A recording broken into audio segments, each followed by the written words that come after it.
From wrinkles to joint pain, sometimes the aging process can be really obvious. But what about on the inside? Our bodies naturally produce CoQ10, which is critical in the production of cellular energy for our heart to function effectively. After age 40, our bodies produce less CoQ10. But there's something we can do about it. Ubiquinol is the CoQ10 supplement that is easier for your body to absorb. It offers the protection to function as an antioxidant and replenishes your CoQ10 levels as you age. CoQ10 is critical in the production of cellular energy and is produced naturally in our bodies. For CoQ10 to be effective in this process, it must convert to its active form, ubiquinol. By taking a ubiquinol supplement, you can bypass the conversion process and replenish ubiquinol levels.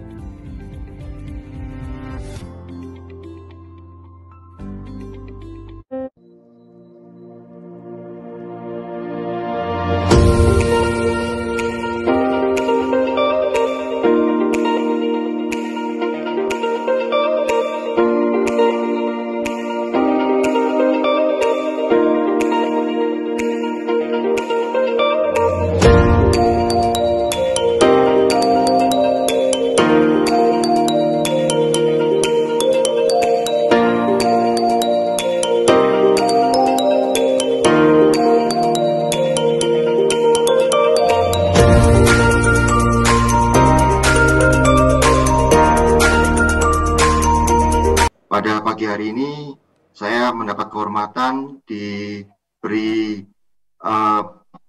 kesempatan oleh panitia untuk menyampaikan suatu presentasi yang mengkaitkan non-alcoholic fatty liver disease dengan penggunaan suatu obat yang relatif mungkin walaupun sudah lama, tapi nampaknya belum terlalu familiar untuk kita semua, yaitu ubiquinol.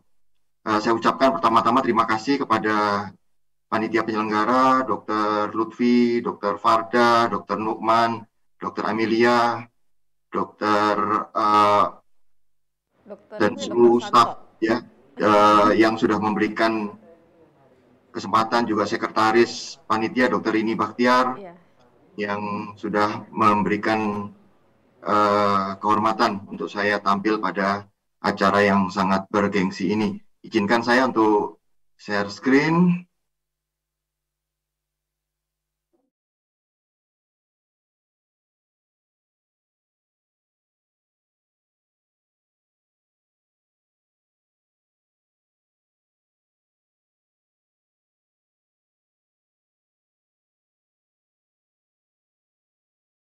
Baik sejawat sekalian, dimanapun berada di seluruh Nusantara, saya kira pesertanya sangat luar biasa. Saya lihat kemarin catatannya sampai 800 orang. Ini merupakan suatu hal yang saya kira kesuksesan dari tim dari Makassar dalam menyelenggarakan SUDEMA ke-18 dan Magehub 2022. Baik, saya akan mulai mengenai diagnosis dan treatment dari non-alcoholic fatty liver disease dan update-update terbaru peran dari ubiquinol pada penyakit ini. Sejawat sekalian, sebagai agendanya adalah awal introduksi, kemudian kita diskusikan sedikit tentang patogenesis dan diagnosis NAFLD, kemudian bagaimana treatmentnya, baik yang bersifat non-farmakologi maupun farmakologi, dan terakhir adalah ringkasan dari seluruh pembicaraan kita pada pagi hari ini. Saya kira sejawat sekalian sudah sangat familiar dengan terminologi ini ya, NAFLD, NAFL ya, NAFL dan NASH ya. Apa bedanya? Kalau kita bicara NAFLD itu adalah seluruh spektrum ya, mulai dari fatty liver sampai terjadinya proses steatosis dan cirrhosis yang kemudian juga seringkali diikuti oleh keganasan.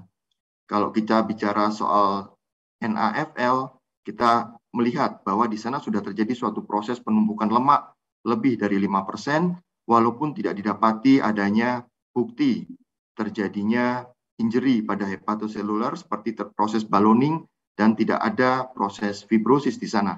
Sedangkan pada non-alcoholic steatohepatitis, kita lihat adanya peningkatan dari jumlah lemak di hati yang diikuti oleh proses inflamasi dan injury, serta seringkali diikuti oleh terjadinya fibrosis. Umumnya kalau kita bicara NAFLD, maka kita harus mengeksklud penggunaan alkohol yang signifikan. Biasanya dasar yang kita gunakan adalah konsumsi harian alkohol lebih dari 30 gram pada laki-laki dan 20 gram pada wanita, atau 21 standar minum per minggu pada laki-laki dan 14 standar minum pada wanita.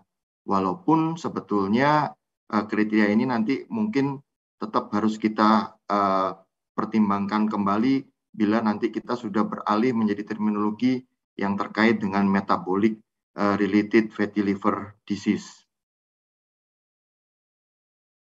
Ini adalah proses yang kita lalui dari awal. Ini adalah hati yang normal, kemudian terjadi proses steatosis, penumpukan lemak di dalam liver tanpa inflamasi dan tanpa injury pada hepatosit, yang kemudian akan berlanjut 3-5% akan terjadi steatohepatitis yang diikuti oleh inflamasi yang signifikan dan terjadi ballooning pada hepatosit.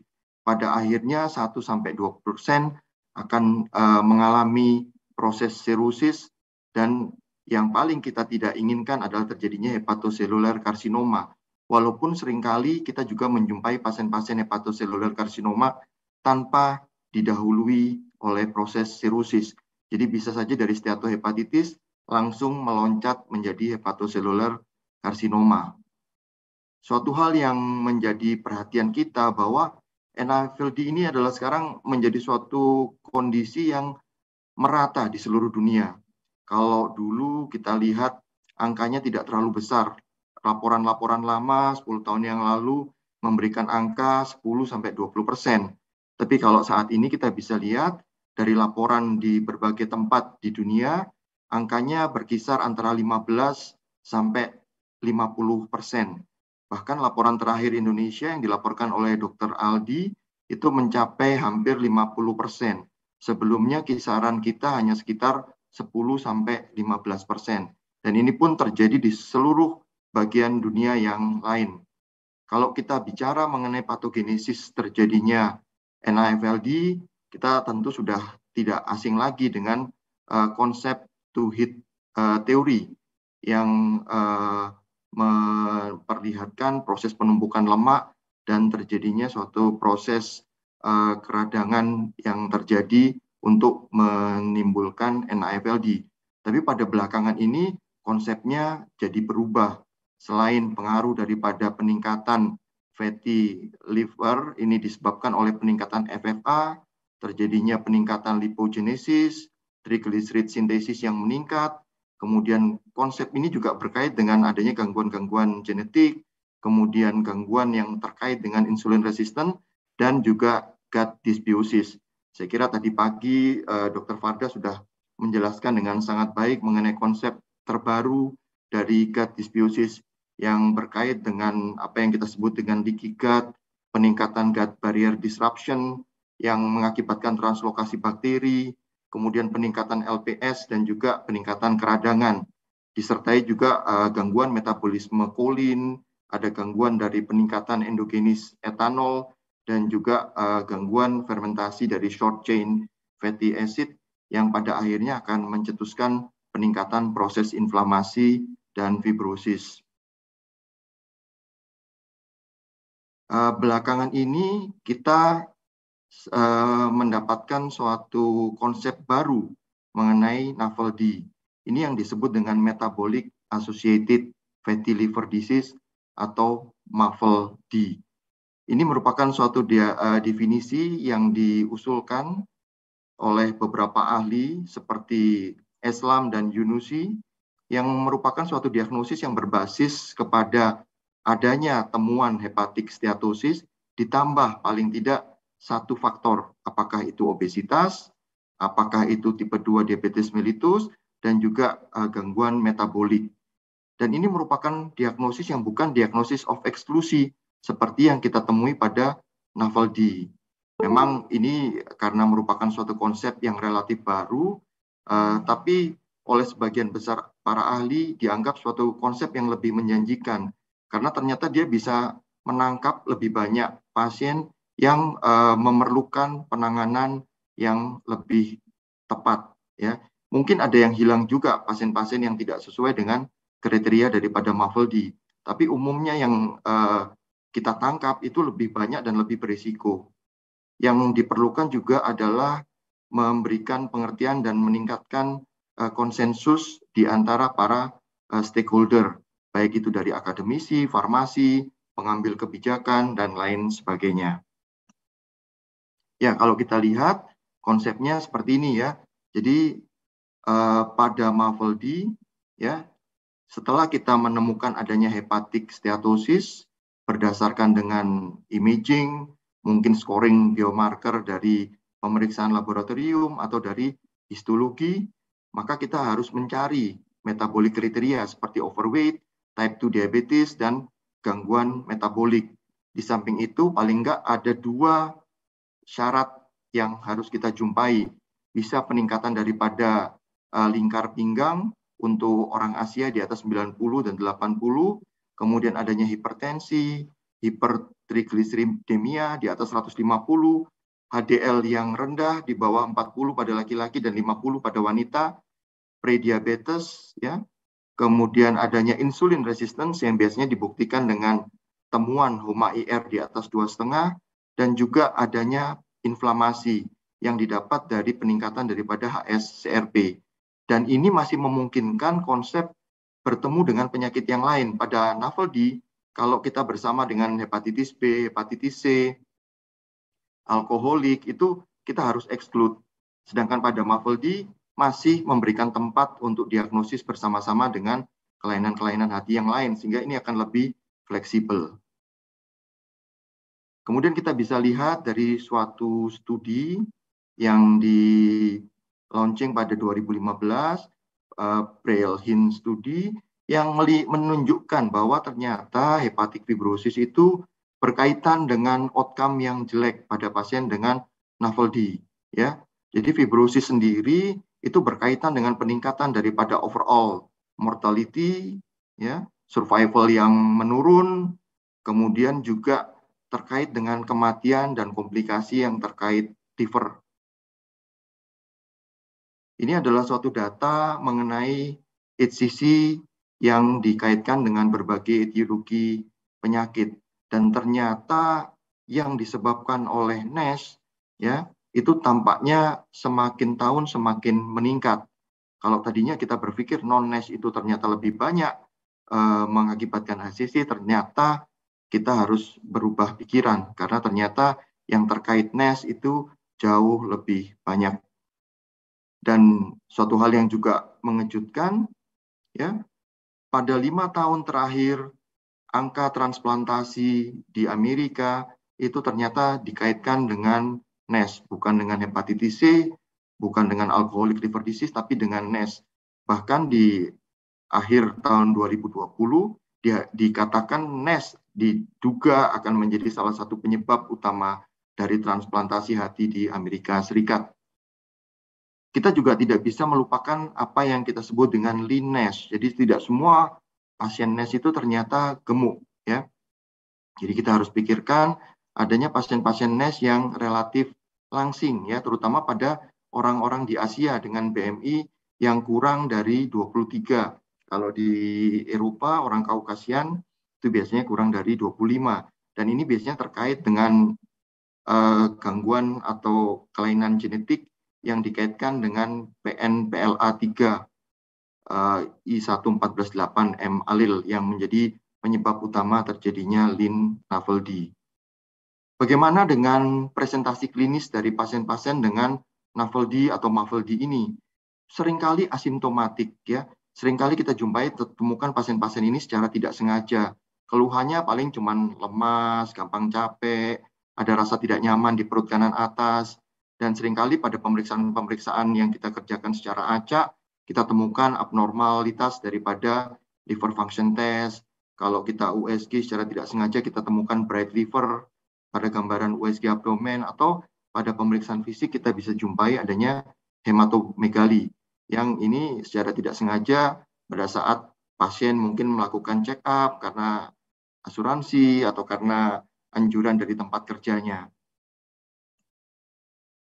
Nah, ini adalah step-step yang kita kerjakan pada pasien-pasien yang kita curigai menderita perlemakan hati non-alkoholik ya. Setelah identifikasi risiko, apakah pasiennya memiliki type 2 diabetes mellitus, adanya metabolic risk factor, atau ada keluarga yang mengalami sirosis atau HCC yang terkait dengan NAFLD. Ini juga harus kita catat.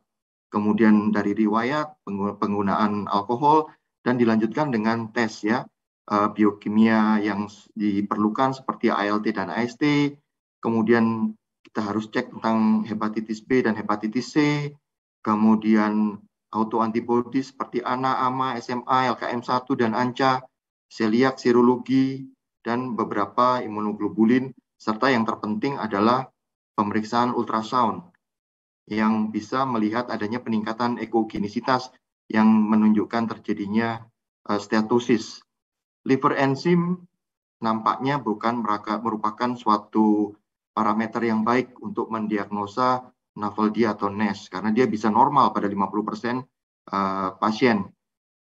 Dan kita tahu dia tidak sensitif ya untuk menegakkan suatu prediksi adanya fibrosis pada NASH, tidak bisa melihat progresivitas daripada NASH, dan kita bisa gunakan sebagai salah satu patokan, tapi tidak untuk mengkonfirmasi, mengeluarkan atau menentukan terjadinya NAFLD.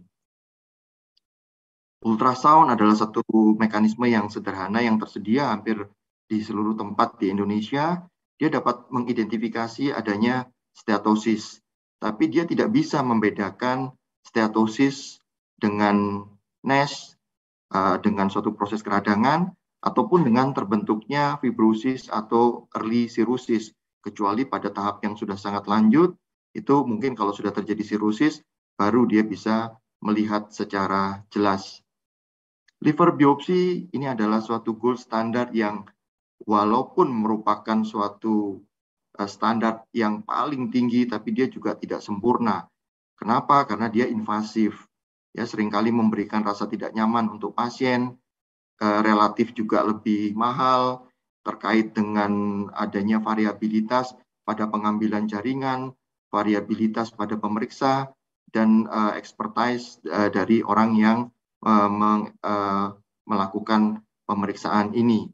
Dan ini biasanya tidak praktis untuk screening populasi. Dia seringkali memberikan penolakan pada pasien yang biasanya kalau kita tawari untuk liver biopsi, biasa pasien juga akan umumnya akan menolak.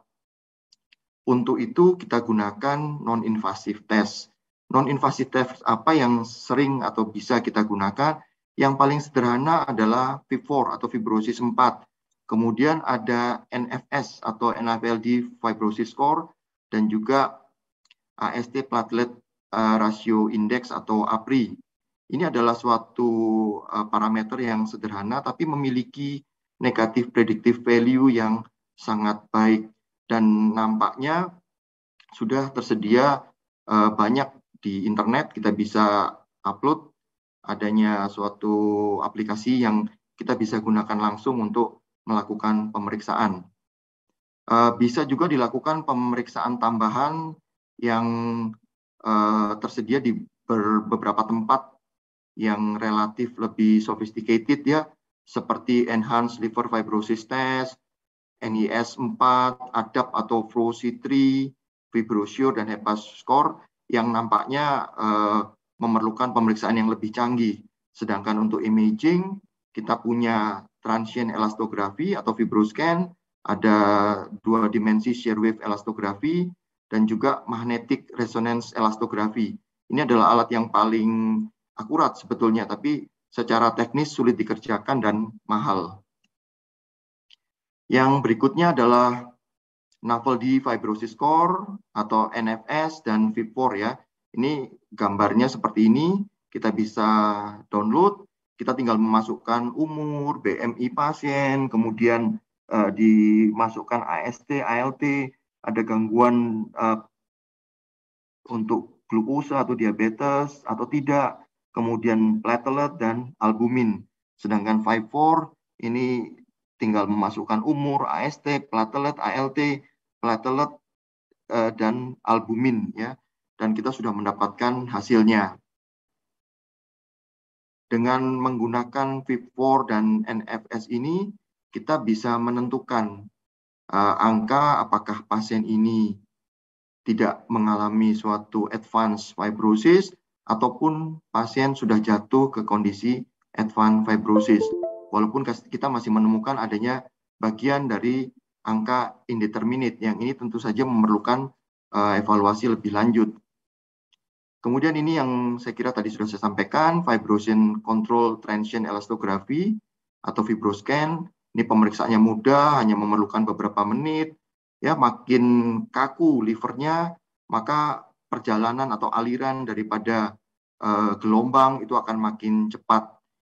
Dia juga diganggu oleh kegemukan ya. Kalau pasiennya gemuk, itu kita harus menggunakan probe yang berbeda, probe XL, atau habis makan, dan juga tentu pengalaman daripada operator. Gambaran daripada transient elastografi akan seperti ini. Ya, umumnya fibrosis itu jarang terjadi bila angkanya di bawah 6 ya. Yang kita waspadai bila angkanya di atas 10, apalagi di atas 14 yang menunjukkan terjadinya suatu proses fibrosis yang berat. Dan ini juga berkorelasi dengan peningkatan daripada portal pressure. Ini gambar daripada interpretasi daripada FibroScan. Kita punya scoring card, kita tinggal lihat saja berapa angka yang kita jumpai, kita tentukan warnanya, langsung kita bisa lihat apakah dia F0, F0, F1, F2, F3, dan seterusnya. Dan ada yang disebut dengan sequential non-invasive test. Jadi ini untuk mengurangi zona indeterminate, maka kita bisa gunakan lebih dari satu tes. Dengan menggunakan beberapa tes secara sekuensial, kita mendapatkan zona indeterminate yang lebih kecil. Ya, contohnya seperti ini, kita melakukan tes pertama bisa NFS, FIB-4, ELF atau VCTE yang dilanjutkan dengan tes yang kedua. Jadi kombinasinya akan mengurangi indeterminate dari 50% menjadi hanya sisa 24%.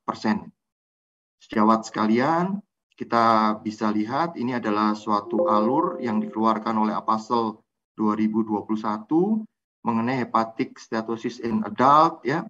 Kita bisa lihat pasien-pasien kita bagaimana cara urutan diagnosisnya. Setelah kita tentukan adanya hepatosis steatosis by imaging atau biomarker atau skor atau histologi, maka kita tentukan ada overweight atau obese, apakah dia lean atau normal weight, apakah ada diabetes mellitus. Kemudian kita ikuti dengan evaluasi adanya 2 risk factor metabolik yang abnormal sesuai yang sudah saya sampaikan tadi. Selanjutnya dari sana kita lakukan assessment mengenai risiko fibrosis yang advance. Setelah kita lihat kembali hepatic fibrosis biomarker, kemudian liver stiffness assessment dengan menggunakan FibroScan, maka kita tentukan apakah ini low risk atau ini intermediate or high risk ya. Kalau ini ada di intermediate dan high risk, maka kita langsung rujuk ke spesialis. Di sana kemungkinan bisa saja dikerjakan liver biopsi pada kasus-kasus tertentu yang memang membutuhkan tambahan informasi. Tapi bila tidak, kita bisa lakukan langsung therapeutic option dan evaluasi. Sedangkan pada pasien-pasien yang sudah terdapat tanda-tanda sirosis, maka kita langsung melakukan manajemen sirosis. Sejawat sekalian, bagaimana terapi pada NASH? Kita sudah masuk di terapi. Yang pertama adalah lifestyle. Ya, tentu sebelum kita memberikan obat, yang pertama harus kita kerjakan adalah memanipulasi bagaimana dietnya. Bisa nggak menurunkan berat badan? Exercise ya. Jadi modifikasi lifestyle itu termasuk adanya perubahan pola diet, penurunan berat badan, dan intervensi exercise yang terstruktur dengan harapan menurunkan 500 sampai 1000 kilokalori. Ini yang dibutuhkan untuk menurunkan berat badan sekitar setengah sampai 1 kilo per minggu. Jadi dalam sebulan diharapkan sekitar 4 kilo. Dietnya apa yang kita harus perhatikan ya? Hindari processed food ya, jangan konsumsi fruktose, minuman-minuman gula yang manis, dan disarankan untuk menggunakan diet Mediterranean. Diharapkan pasien dapat menurunkan 7-10% daripada berat badan untuk mencapai target yang diharapkan untuk perbaikan dari proses keradangan dan fibrosisnya. Exercise dikatakan boleh pilih itu apakah yang aerobik maupun yang resistance training. Yang penting sesuai dengan keinginan pasien dan targetnya adalah 150 menit per minggu. Kemudian pada pasien-pasien yang memang memiliki morbid obesity, maka pilihannya adalah bariatric surgery. Ini sama, saya kira urutan treatment untuk pasien dalam kondisi steatosis, fibrosis maupun sirosis.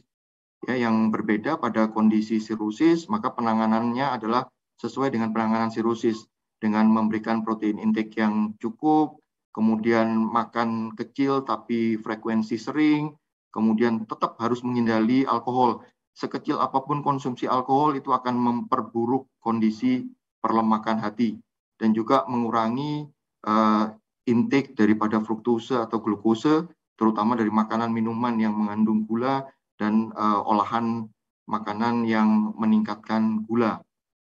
Kemudian juga tentu saja exercise 10.000 langkah per hari ini harus dikerjakan ya, dan jangan lupa untuk berolahraga baik aerobik maupun resistant exercise 150 menit per minggu dengan intensitas exercise yang moderate.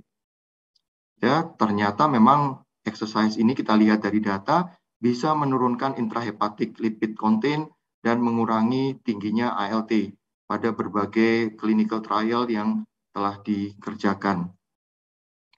Ini adalah Mediterranean diet pyramid ya, kita bisa lihat ya. Yang pertama, yang paling bawah yang paling harus kita kerjakan adalah be physically active ya, banyak bergerak. Kemudian yang harus sering dikonsumsi adalah sayur dan buah-buahan, makanan-makanan dari laut, ikan itu juga mungkin harus sering 2 kali per minggu. Untuk telur, ya, yogurt, keju itu bisa beberapa kali seminggu dengan porsi yang moderate, dan yang paling sedikit adalah yang manis dan daging merah. Ya, jadi memang ini yang harus kita perhatikan.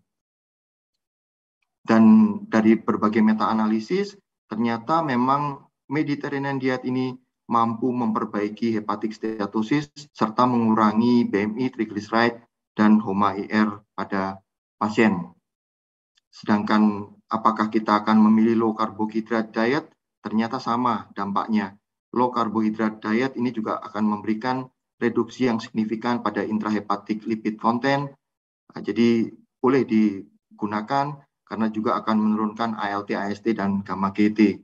Jadi apakah itu low carbohydrate diet atau low fat diet, nampaknya meta-analisis tidak menemukan adanya perbedaan. Jadi yang terpenting adalah kita menurunkan 7-10%, karena hanya dengan menurunkan lebih dari 7%, apalagi lebih dari 10%, maka akan terjadi perbaikan daripada steatohepatitis dan regresi dari fibrosis.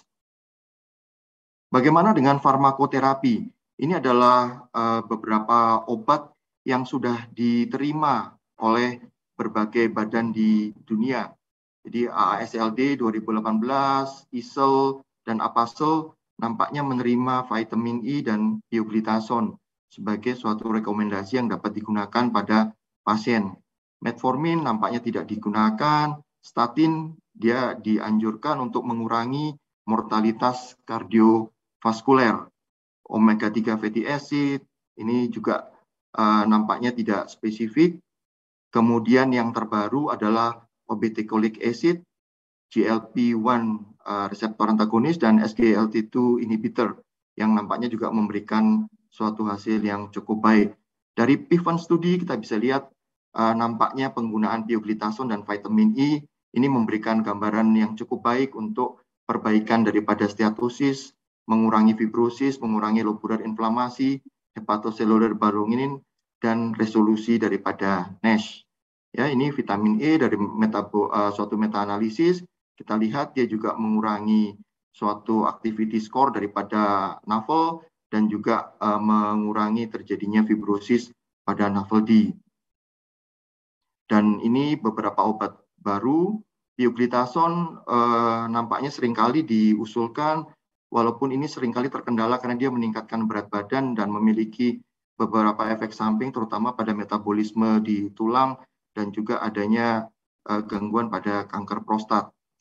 GLP-1 reseptor antagonis, liraglutide dan semaglutide, ini nampaknya menjadi satu pilihan karena dia mampu memperbaiki histologi daripada NASH tanpa adanya perburukan daripada fibrosis. Kemudian juga SGLT2 ini juga dikatakan empagliflozin ini juga diperlihatkan memberikan perbaikan pada perbaikan liver fat yang kita temukan pada CAP dan liver stiffness serta MRI. Bagaimana dengan obat-obat yang terkait dengan oxidative stress? Tadi kita sudah punya vitamin E, tapi ternyata ada lagi yang namanya ubiquinol. Ubiquinol adalah suatu obat yang kita kenal sebagai antioksidan yang digunakan untuk mengatasi reaktif oksigen spesies yang didapat daripada gangguan di mitokondria. Dia juga dikatakan meningkatkan kekuatan dengan menambah atau meningkatkan bioenergetik yang bisa merestore DNA yang mengalami kerusakan dan proses apoptosis, sel disfungsi, kematian sel yang terjadi pada pasien-pasien dengan aging. Ini adalah gambaran keuntungan daripada ubiquinol ya, kita bisa lihat dia sebelumnya sudah banyak digunakan di bidang neurologi, di bidang kardiologi sebagai obat yang bersifat antioksidan, meningkatkan produksi energi, memperbaiki proses metabolisme. Dia juga memiliki efek immunoregulation yang tentu saja sangat dibutuhkan oleh tubuh. Ubiquinol adalah bentuk teroksidasi daripada koenzim Q10. Yang kita butuhkan di dalam tubuh adalah bentuk yang tereduksi atau yang kita kenal dengan ubiquinol. Dengan adanya ubiquinol ini akan mudah sekali untuk langsung melakukan suatu proses di dalam sel. Dan ini biasanya kita bisa lihat dengan peningkatan umur atau adanya komorbid, maka ubiquinol di dalam tubuh akan menurun. Bila kita memberikan ubiquinol, dia diperlukan waktu untuk merubah menjadi bentuk yang tereduksi dan tentu saja ini sangat tidak praktis. Apa sebetulnya dampak dari koenzim Q10 di tubuh manusia, terutama di liver? Ternyata dia dikatakan bisa mereduksi dan menetralisasi free radikal dan reaktif oksigen spesies. Dia akan meningkatkan efisiensi daripada transport elektron dan juga melakukan recovery dengan mereduksi vitamin C dan vitamin E yang akhirnya menghambat terjadinya oxidative stress. Ini adalah suatu review dari Francisco Miguel Gutierrez Mariscal yang menunjukkan pengaruh penggunaan suplementasi koenzim Q10 pada pengurangan terjadinya oxidative stress. Kita bisa lihat dari data yang ditunjukkan bahwa ternyata koenzim Q10 ini memiliki anti-adipogenic properties, ya, yang tentu saja akan memberikan suatu dampak yang sangat positif pada pasien-pasien dengan NAFLD. Dia bisa berfungsi sebagai suatu aktivator dari AMPK, dia bisa meregulasi metabolisme daripada lipid di dalam liver, dia mensupresi lipogenesis, meningkatkan oksidasi daripada fatty acid, yang pada akhirnya akan menghambat akumulasi daripada lemak di dalam hati dan tentunya akan menghambat progresivitas daripada NAFLD. Selain itu, yang juga tidak kalah pentingnya, dia memiliki respon penghambatan terhadap inflamasi yang terjadi di dalam hati melalui penghambatan daripada nuklear faktor Kb, yang ini tentu seringkali berkait dengan peningkatan daripada molekul-molekul proinflamasi. Sebagai tambahan, ternyata penggunaan koenzim Q10 ini berkaitan dengan penurunan daripada AST, gamma GT, ALT, dan juga HSCRP, dan peningkatan daripada adiponektin. Selain itu, dia juga menunjukkan adanya penurunan daripada lingkar perut, penurunan daripada serum AST, dan peningkatan daripada total antioksidan capacity concentration. Ini adalah suatu penelitian dari Farnas Farsi dari Iran mengenai fungsi daripada koenzim Q10 pada liver enzim, kemudian marker-marker inflamasi sistemik dan adipokain. Kita bisa lihat memang nampaknya setelah penggunaan daripada koenzim Q10 selama 12 minggu, kita bisa lihat adanya perbaikan yang cukup signifikan dari pasien-pasien yang mendapatkan koenzim Q10. Di samping itu, kita bisa lihat terjadi penurunan daripada TNF-alpha, interleukin 6, peningkatan daripada adiponektin, kemudian penurunan daripada leptin, dan juga penurunan dari HSCRP. Di samping penurunan daripada ALT, AST, gamma GT, dan rasio daripada ALT dan AST. Kemudian penelitian yang lain mengenai penggunaan koenzim Q10 pada tikus coba yang diinduksi dengan diet tinggi lemak. Kita bisa lihat dari Kechen di Guangzhou, ini juga menunjukkan adanya perbaikan karena fungsinya sebagai AMPK activator yang bisa menurunkan berbagai parameter yang bisa memperburuk kondisi pada fatty liver. Kita bisa lihat pada gambar yang A, ini adanya penurunan daripada berat badan daripada tikus, ya. Kemudian peningkatan berat badannya juga diturunkan. Di samping itu berat dari liver juga menurun. Di samping itu juga beberapa parameter seperti trigliserid dan kolesterol juga menurun pada tikus yang diberikan diet tinggi lemak dan suplementasi koenzim Q10. Di samping itu juga subkutan fat dan visceral fat-nya juga menurun. Di samping itu juga HDL-nya bisa meningkat serta LDL-nya bisa menurun. Mohon maaf kalau gambarnya terlalu kecil. Ini juga adalah gambaran dari biopsi hati secara hematoksilin eusin, dan yang berikutnya ini dengan serious red staining yang menunjukkan adanya gambaran perbaikan pada tikus yang diberikan nutrisi tinggi lemak ditambah dengan koenzim Q10. Kita juga bisa melihat adanya penurunan daripada interleukin 1, TNF-alpha, kemudian AST dan ALT, serta parameter yang lain yang terkait dengan proses inflamasi. Ini juga saya kira sama, ini untuk melihat beberapa enzim yang terkait pada peningkatan daripada fatty acid oksidasi, kemudian lipid sintesis, dan lipid transport. Nampaknya memang penggunaan koenzim Q10 ini bisa menurunkan fatty acid oksidasi, kemudian dia bisa menurunkan lipid sintesis, dan juga nampaknya tidak berdampak pada lipid transport yang hasil akhirnya adalah memperbaiki kondisi perlemakan hati. Yang berikutnya kami sampaikan dari David Mantle mengenai suplementasi koenzim Q10 yang dikatakan di sana memiliki peran kunci pada fungsi mitokondrial sehingga dia memiliki efek antioksidan dan antiinflamasi yang kuat.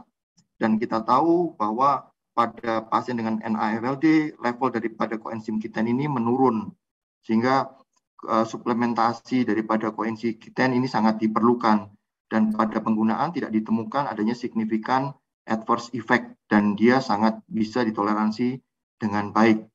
Ini adalah suatu meta-analisis dari Duda ya, di Ancona, Italia, yang kita bisa lihat ini memberikan perbaikan dengan peningkatan daripada adiponektin dan penurunan daripada leptin, serta perbaikan daripada beberapa parameter keradangan seperti penurunan daripada tumor necrosis factor, TNF-alpha, interleukin 6, C-reaktif protein juga mengalami perbaikan.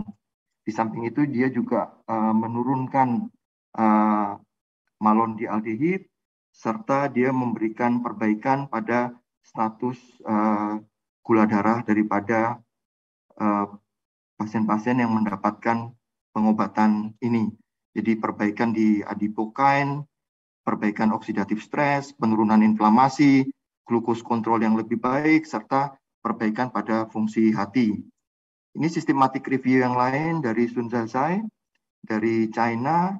Ini juga nampaknya memberikan suatu informasi mengenai perbaikan pada penggunaan koenzim Q10.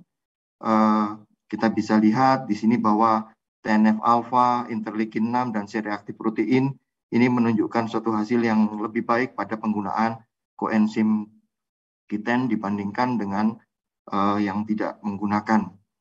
Saudara sejawat sekalian, moderator yang terhormat, sebagai summary, NAFLD atau MAFLD ini adalah problem yang tampaknya akan semakin meningkat dan ini akan menjadi masalah kita bersama. Non-invasive marker sangat kita butuhkan untuk melakukan stratifikasi. Modifikasi pengobatan adalah modifikasi daripada metabolic risk factor. Diet dan exercise adalah tindakan yang utama. Jangan lupa untuk turunkan 7-10%.